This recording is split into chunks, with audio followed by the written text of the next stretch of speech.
Propuesta de reforma en materia educativa impulsada por el gobierno federal y que hoy está demandando un amplio proceso de reflexión por parte de todos nosotros. Sobre la aceptación del gobierno federal para la realización de estos foros, quisiera celebrar que se esté privilegiando el diálogo y la discusión democrática por encima de la imposición de toda la vida.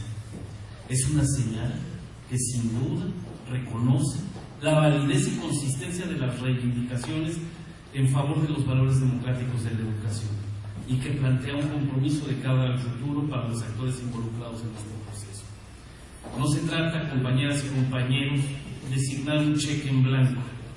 Los educadores y la sociedad toda estamos atentos al cumplimiento de los acuerdos y estamos atentos al necesario manejo pulcro y responsable del proceso de reflexión que nos ha convocado a maestros, a académicos, a estudiantes y a la sociedad civil en general. Durante los últimos 6 meses, la educación en México ha visto incrementada su presencia en todo el país, en el debate público, en las páginas de los diarios, en las televisoras, en las cadenas de radio y de manera creciente en las calles, en las plazas públicas. El tema educativo es materia del interés y de la participación de sectores sociales cada vez más amplios. Las posiciones, compañeras y compañeros, sin embargo, difieren de manera notable. Y mientras diversas voces reivindican la consistencia de las propuestas gubernamentales, otras voces, señaladamente la de la CENTE, reclaman la falta de fundamentación y de pertinencia en tales propuestas. ¿Qué implica, pues, la propuesta de reforma educativa? ¿Cómo se inserta en el proyecto político y económico impulsado por el actual gobierno? ¿Cómo afecta a los millones de niños y jóvenes que acuden a miles de escuelas a lo largo y ancho del país? ¿Cómo afecta dicha propuesta al Magisterio Nacional? ¿Qué implicaciones tiene la propuesta de reforma para nuestro país? ¿Es la propuesta de reforma educativa el proyecto que requiere México?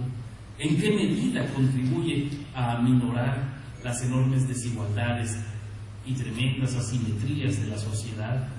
¿Es la propuesta de reforma educativa un proyecto consistente e informado? ¿Se trata de una propuesta que llega a fondo a los problemas de la educación? No intentaré, por supuesto, atender cada una de estas interrogantes.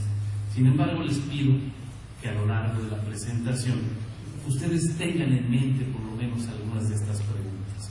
Se trata de preguntas que tienen que ver con este foro, pero sobre todo se trata de preguntas que tienen que ver con la construcción de este país, con la construcción del México del futuro y del país que deseamos y merecemos los mexicanos. Quiero decir, en este largo prolegómeno, que les hablo desde la experiencia de la investigación educativa.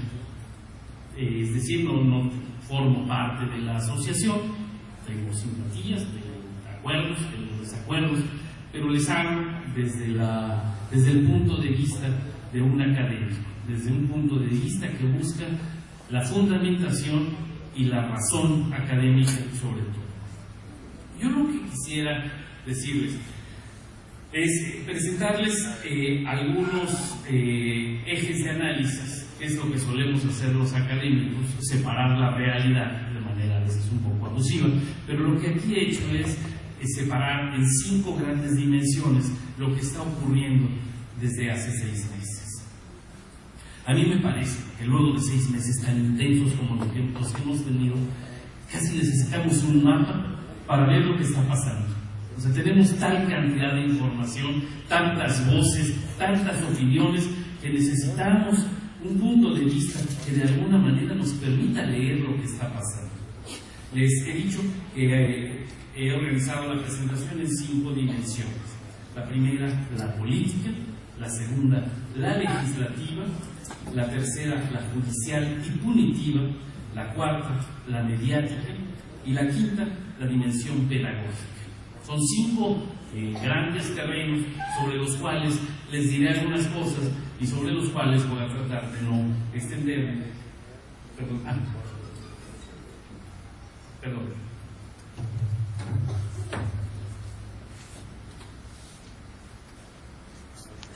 Vemos de manera arbitraria y abusiva partir la realidad para analizarla de manera más exhaustiva. Yo quiero reconocer que las dimensiones no operan en la realidad de manera separada y que operan básicamente al mismo tiempo. Las 5 dimensiones están presentes, o como dicen ahora, operan en paralelo. Todas van operando al mismo tiempo. No obstante, separarlas nos permite entender sus diversos componentes y acercarnos a su complejidad y comprensión. Vamos a la primera, que es, como todos ustedes saben, la más importante, la dimensión de la política. Enrique Peña Nieto tomó posesión, lo recordamos, el 1 de diciembre del año pasado, y dejó claramente expuesta la centralidad que otorgaba a lo educativo su gobierno. En su discurso, el presidente planteaba 5 ejes de gobierno. Se los recuerdo muy rápidamente.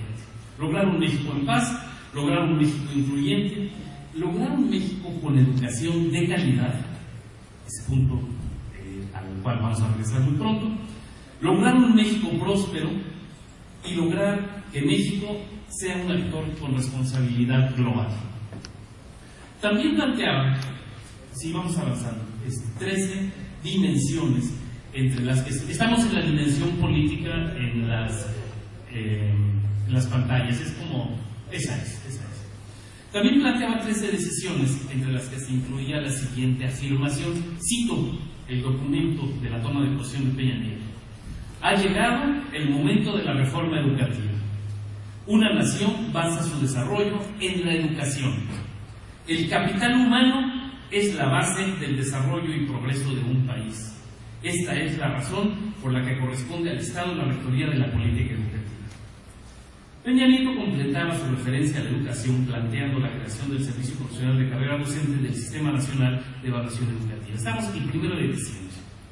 Me detengo en esta mínima introducción, pues en ella se perfila de manera diáfana la propuesta de la plataforma de la propuesta educativa. Se trata de una propuesta inspirada en un muy vago criterio de calidad y en una concepción de la educación, esta que dice la del capital humano, que debería estar prohibido decir capital humano, que está muy señaladamente reducida al mundo laboral y al mundo del mercado. O sea, en esta concepción, la educación no sirve para formar sujetos, para formar individuos que vivan en sociedad, para formar ciudadanos, sino la educación sirve para formar capital humano, que se asimila al capital financiero, que vale más o menos lo mismo. Las personas pierden el valor humano y se cosifican.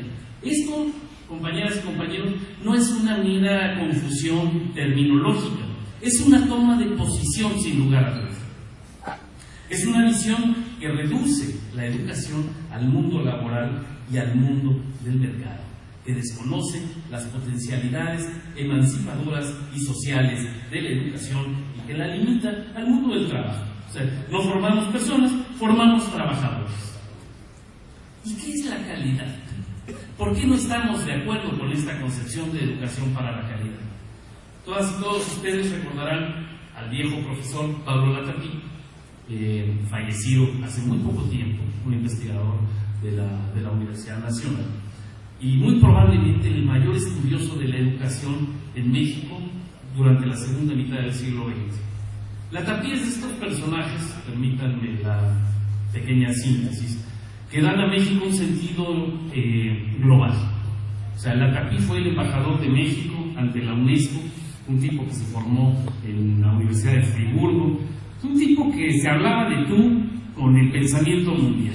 Bueno, a Latapí me quiero referir, no a los señores que muchas veces desde un escritorio nos llenan de ocurrencias. Dice Latapí: a mí me preocupa, primero, que se confunda la calidad con el aprendizaje de conocimientos, lo que simplifica el problema falsamente, pues la educación no es solo conocimiento.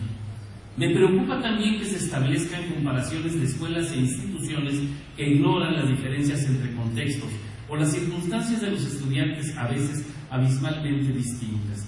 Y me preocupa, dice Latapí, sobre todo, que la calidad educativa, pongan atención por favor, se confunda con el éxito en el mundo laboral. Un ratito después van a encontrar la palabra éxito, ya lo verán.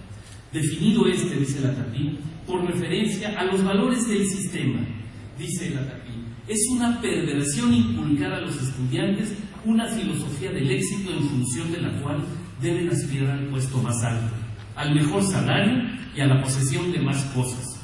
Es una equivocación pedagógica, maestros y maestras, llevar a los estudiantes a la competencia despiadada con sus compañeros, porque deben ser, dice Latapí, triunfadores, entrecomillado. ¿Y qué dice Latapí? Que sí debe ser la educación de calidad. Una educación de calidad será la que nos estimule a ser mejores, pero también que nos haga comprender que estamos necesitados de los demás, que somos seres en el límite, dice Latapí, a veces triunfadores y a veces perdedores. Una educación de calidad es la que empieza en la interacción personal del maestro con el alumno y en la actitud que el alumno, desarrolla ante el aprendizaje. Una educación de calidad es, para mí, dice Latapí, la que forma un hábito razonable de autoexigencia. La búsqueda de ser mejor debe ser razonable, moderada por la solidaridad con los demás, el espíritu de cooperación y el sentido común. Buscar una educación de calidad, sigue diciendo Latapí, no es inventar cosas extravagantes, como llenar las aulas de equipos electrónicos. Ya veremos en qué punto al gobierno se le ocurrió plantear llenar de computadoras, como si esa fuera la solución para resolver los profundos problemas educativos de México. Y dice Latapí, el tema no es plantear teleconferencias con premios Nobel, sino hay que saber regresar a lo esencial. Yo les pido recordar estas líneas conforme avance el texto. Apenas terminamos la noche del 1 de diciembre. Al día siguiente, el 2 de diciembre, se firmó el llamado Pacto por México, signado por el Ejecutivo y los tres principales partidos políticos, el PRI, el PAN y el PRD, y que incluía en el primero de sus 5 acuerdos el referido a la sociedad de derechos y libertades, el tema educativo. Bajo el título de Educación de Calidad con Equidad, se planteaban 3 objetivos: aumentar la calidad de la educación básica, que se refleje en mejores resultados en las evaluaciones internacionales como PISA, aumentar la matrícula y mejorar la calidad de los temas de educación media superior, y que el Estado recupere la rectoría del sistema educativo nacional bajo el principio de laicidad. De tal efecto se planteaban las siguientes acciones: la creación del Sistema de Información y Gestión Educativa, la consolidación del Sistema Nacional de Evaluación Educativa, la autonomía, de lo cual se hablaba hace un minuto aquí, de gestión a las escuelas, el establecimiento de escuelas de tiempo completo, proporcionando computadoras portátiles con conectividad, dice el documento, creando el servicio profesional docente, entre otras cosas. Y les puedo decir que respondiendo en una medida muy importante a las demandas de organizaciones como Mexicanos Primero, que en los últimos años se convirtió en la caja de pensamiento, dicen, en el think tank de quienes toman las decisiones en materia educativa. Tanto en su discurso de toma de posesión y en la presentación del Pacto por México, Peña Nieto hizo énfasis en que el Estado debería recuperar la rectoría del sistema educativo. Y tal afirmación generaba una serie de discusiones políticas por la influyente presencia de la cúpula del CENTE en las grandes decisiones de la educación pública nacional. Quiero detenerme un poco, solo un momento, en el llamado Pacto por México, pues no podemos ignorar que se trata de un documento que logró adelantarse a los tiempos de la vida política nacional e institucional, y se adelantó incluso al mandato constitucional de hacer consultas para validar el Plan Nacional de Desarrollo. Así, al margen de la participación social, el Pacto por México definió las líneas centrales de la política gubernamental. Fue una especie de plan de desarrollo anticipado y elaborado en el nuevo gobierno y negociado de manera popular y sin consultas sociales. Por ello, el Pacto y el Plan Nacional de Desarrollo son documentos que no tienen contrapesos, que aparentemente plantean un escenario de políticas gubernamentales planchadas y consensadas. Sin embargo, tales documentos han estado al margen del debate democrático. Y solo ahora, bajo condiciones extraordinarias como la de estos foros, se logra un debate más amplio.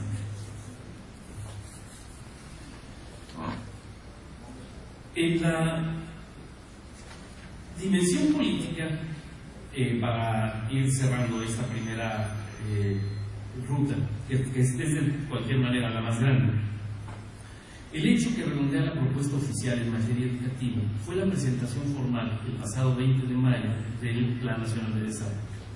No entraremos en más detalles, pero sí quisiera destacar que dicho plan ratifica y profundiza el criterio de calidad y de educación para el trabajo. Baste citar al respecto la meta número 3 del Plan Nacional de Desarrollo. Un México con educación de calidad para garantizar un desarrollo integral de todos los mexicanos y así contar con un capital humano preparado, aquí cito a Peña Nieto, que sea fuente de innovación y que lleve a todos los estudiantes a su mayor potencial humano.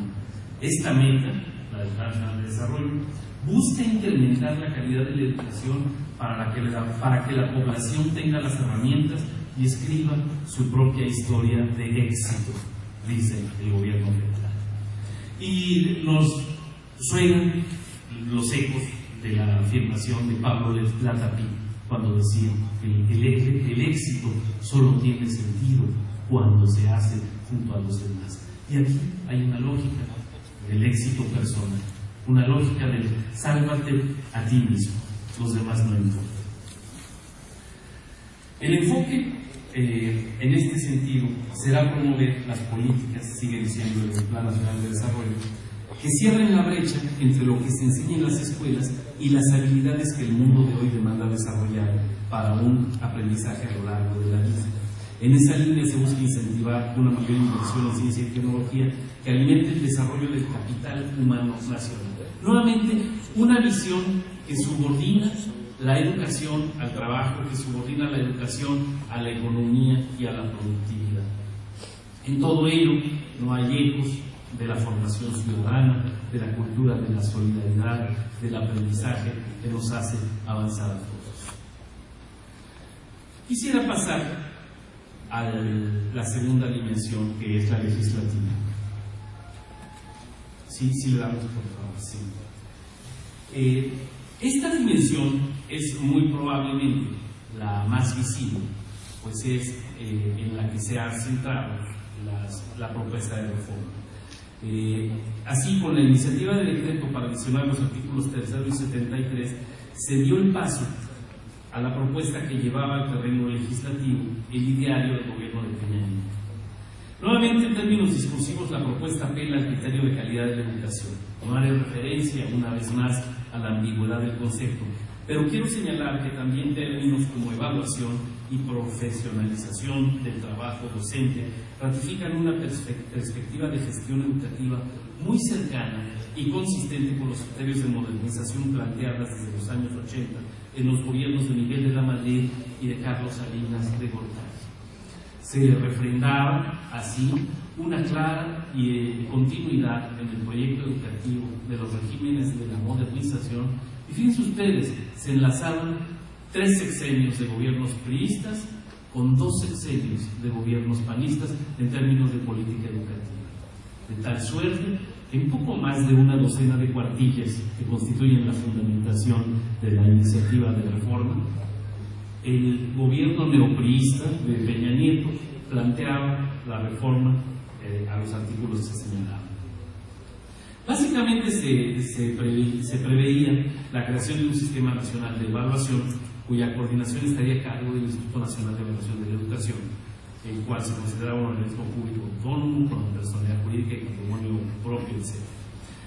El 25 de abril, los integrantes de la Junta de Gobierno del INE fueron designados y tomaron protesta ante el Senado de la República el 30 de abril.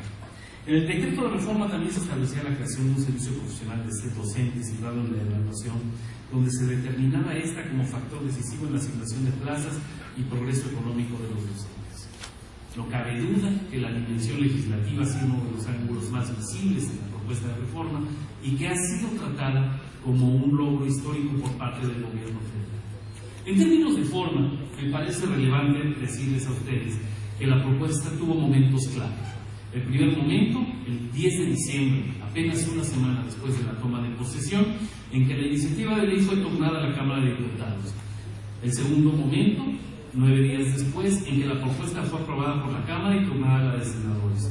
El tercer momento, al día siguiente, en que los senadores la aprueban con algunos cambios y la devuelven a los diputados. El cuarto momento, al día siguiente, en que los diputados la aprueban nuevamente y la envían a las legislaturas de los estados. Seguramente todos ustedes conocen que el 25 de febrero pasado la reforma fue promulgada por el Ejecutivo Federal y fue publicada al día siguiente en el Diario Oficial de la Federación. En suma, un verdadero récord nacional y probablemente mundial en términos de velocidad legislativa.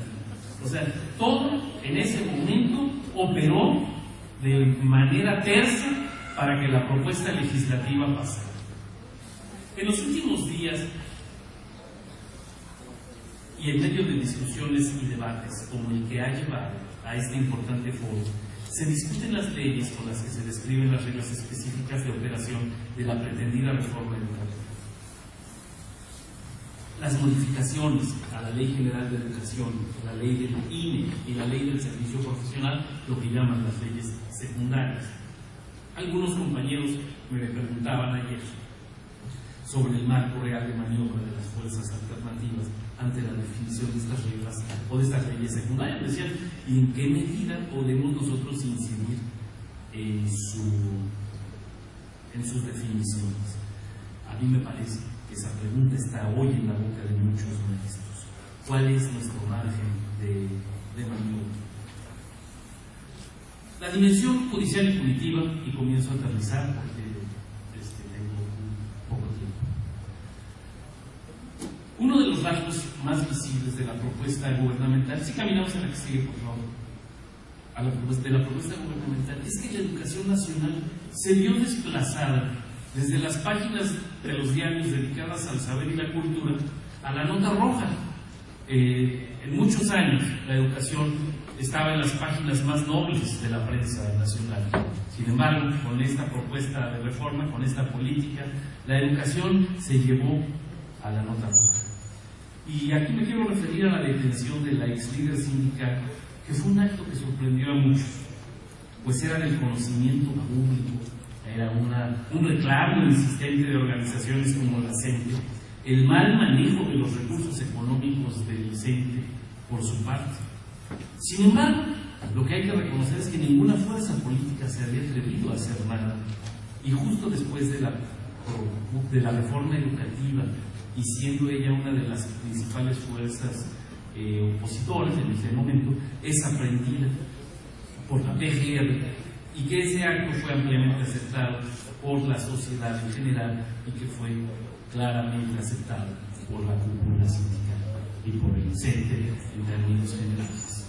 Entonces, este hecho me parece muy significativo, es la judicialización de la educación. El uso de la fuerza y otros medios represivos se han hecho presentes en las manifestaciones magisteriales, principalmente, aunque no de manera exclusiva, en el estado de Guerrero, donde la autopista del Sol se convirtió en un verdadero campo de encuentro, de disputa entre las fuerzas opositoras a la reforma y el Ejecutivo, los representantes del Ejecutivo, pero también del gobierno local. Incluso se ha recurrido a la aprehensión de quienes encabezan de dichas manifestaciones.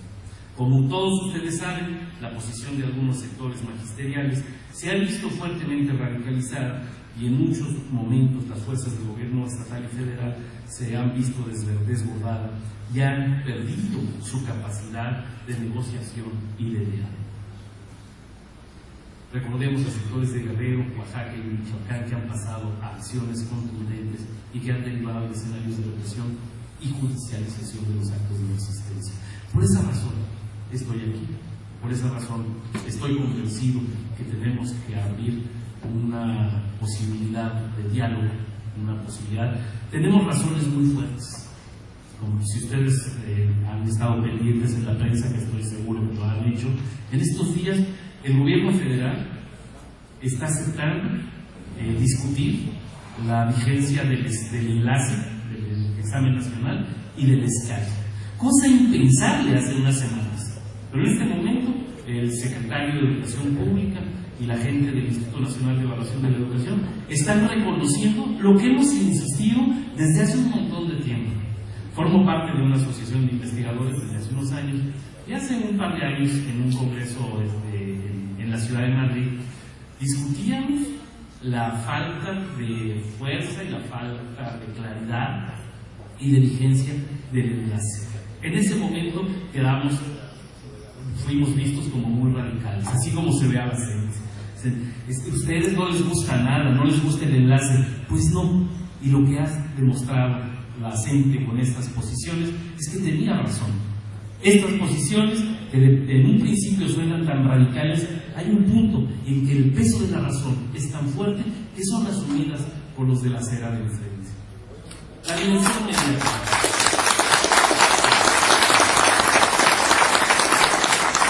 Casi terminando. Los medios han estado presentes en todo el proceso que ha envuelto a la reforma educativa. Los medios lanzan mensajes que muestran a esta acción del gobierno como la necesaria para modificar la situación de la educación en el país. Y es posible sostener que difícilmente han permitido la formación de una opinión crítica y responsable por parte de la audiencia. El apoyo de los medios está orientado hacia las líneas oficiales y no podemos desconocer que las televisoras y una buena parte de la prensa han descalificado de manera sistemática no solo las acciones más contundentes de la resistencia, sino cualquier manifestación crítica al gobierno, lo cual raya francamente en la sinrazón, porque cuando no se permite que las voces en una democracia se expresen, el propio poder pierde legitimidad.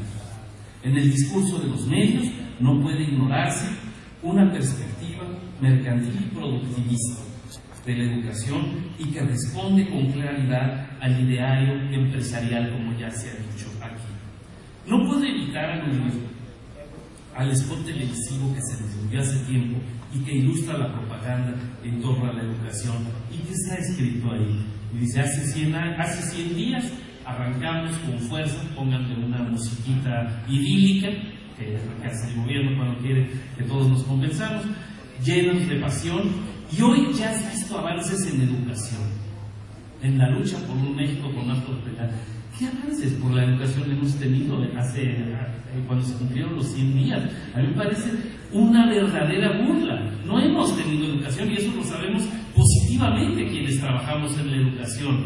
Mover unas frases, mover la Constitución en el artículo 3 y 73, señoras, no es, por supuesto, una reforma educativa. Esa es una tomada de pelo, pero tampoco es una reforma constitucional. Una reforma constitucional, entiendo que debería tener más calado. Los abogados que haya por aquí ya me podrán ilustrar al respecto.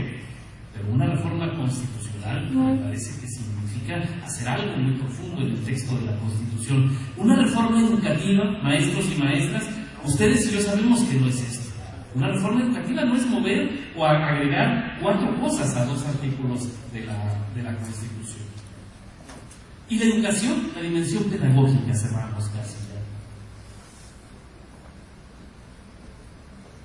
Pues considero que es la gran ausente de la reforma.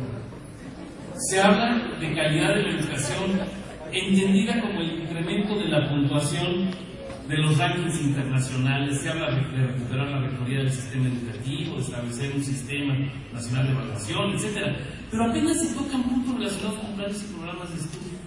Sí se tocan de una manera muy accidental en el Plan Nacional de Desarrollo. Hasta el Plan Nacional de Desarrollo no se habían mencionado.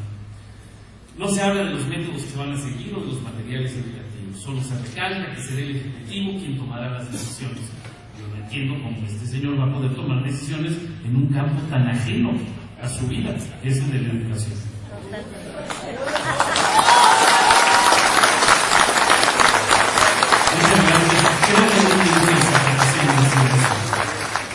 Otro de los temas centrales de la reforma son los docentes, a quienes se les atribuye todo el peso de las deficiencias en la educación del país. Los demás actores aparecen en segundo plano. ¿Y qué decir del contexto cultural que ni siquiera es tomado en cuenta? La evaluación en el proyecto gubernamental es entendida como sinónimo de medición, cuestión totalmente errónea, ya que la evaluación es la valoración de procesos, la emisión de un juicio a través de la revisión de una serie de elementos sustantivos, y no se reduce solamente a aplicar una prueba para determinar a través de ciertos parámetros si algo se está ejecutando bien o mal. Eso es lo que a mí me parece que de manera positiva se ha puesto en duda en estos últimos días. Estos instrumentos, estos exámenes, no miden lo que dicen que quieren medir. Otra de las características, casi termino, fundamentales de la reforma es que eleva a rango constitucional ciertas disposiciones que se han venido desarrollando, como el establecimiento de escuelas de tiempo completo. Todo ello está mucho más en el terreno de la gestión, de la organización, que en el terreno de la pedagogía y en el terreno sustantivo de la educación. Algunas conclusiones. Quiero plantear por todas y todos ustedes algunas conclusiones personales que no buscan dar por cerrado el tema, sino compartir con ustedes mi lectura de lo que ha sucedido hasta ahora. Intento que mi lectura sea fundamentada y académica, pero por supuesto que está permeada de mi propia posición. 1. Vamos a la que sigue, la siguiente gráfica. 1. Al no haber sido consultada, la propuesta de reforma educativa carece del necesario respaldo de los actores de la educación superior. 2. La propuesta de reforma tiene problemas de origen no solamente por su falta de consulta, sino por un diseño inadecuado. 3. En la propuesta predominan contenidos políticos, administrativos y laborales y carece, paradójicamente, la que se llama educativa, de una perspectiva pedagógica. 4. Es una propuesta claramente incompleta, pues abarca solamente algunos ángulos de la vida educativa. Y ustedes, maestras y maestros, saben que hay una serie de elementos sustantivos que de ninguna manera se están tocando en esta propuesta. Es una propuesta número 5 que plantea un marco homogéneo, claramente inadecuado para una realidad compleja y diversa como la mexicana. Propuestas homogéneas para una realidad heterogénea. Una contradicción de base. 6. Es una propuesta que se centra en lo punitivo antes que en lo formativo. Y esto el Magisterio Nacional lo ha señalado de manera reiterada. La propuesta, de alguna manera, tiene un sentido sancionador y punitivo hacia los maestros. 7. Es una propuesta que señala a los maestros como los causantes de todos los problemas educativos. Aquí no hay problemas alrededor, nuestros gobernantes no tienen ni mancha, sus propuestas de organización son maravillosas, toda la culpa es de los maestros, imagínense ustedes. 8. Es una propuesta que ignora a otros actores, paradójicamente ignora a los estudiantes. Y al negar a los estudiantes niega el enorme potencial de este sector como elemento básico de transformación social. En la reforma educativa, los muchachos, los niños y jóvenes no existen. Imagínense ustedes, 35 millones de jóvenes y de niños no están en la reforma educativa. Es para reírse. 9. Es una propuesta que, basada en las malas prácticas de la cúpula sindical, y esto tenemos que reconocerlo, descalifica las reivindicaciones laborales y a quienes las realizan. En esta propuesta, los reclamos legítimos, las inconformidades legítimas son puestas en el mismo cajón que las prácticas fraudulentas históricas de la cúpula sindical. Eso hay que tenerlo presente. 10. Es una propuesta que afirma confiar en la técnica, pero que es profundamente controladora y dominante. 11. Es una propuesta en la que prevalece, reitero lo anterior, la razón del control político por encima de cualquier otro concepto. Eso me parece que debemos tenerlo muy presente. 12. Es una propuesta que surgió al margen de la consulta social y de los tiempos y formas que marca la Constitución para definir un plan de gobierno. Y aquí me parece que los abogados tienen todo un tema para discutir acerca de la validez del pacto que antecedió a la definición de un Plan Nacional de Desarrollo. 13. Y lo más paradójico, es una propuesta que carece de un marco pedagógico pertinente y profundo. 14. Sin embargo, maestras y maestros, este proceso está vivo. El proceso de la propuesta de reforma educativa está vivo. Y comienzan a cuestionarse, entre otras señales, y por primera vez, de manera oficial, no solamente son unos maestros rijosos los que lo están planteando, sino el gobierno federal está planteando que sus instrumentos en los que han invertido muchos recursos a todo el magisterio nacional, a todas las escuelas, están cuestionando al enlace y al escala. Esa ha sido una crítica que por muchos años han expresado diversos sectores, entre los que se incluye de manera señalada la CENTE. Ustedes, maestras y maestros, tienen la palabra. Les agradezco mucho.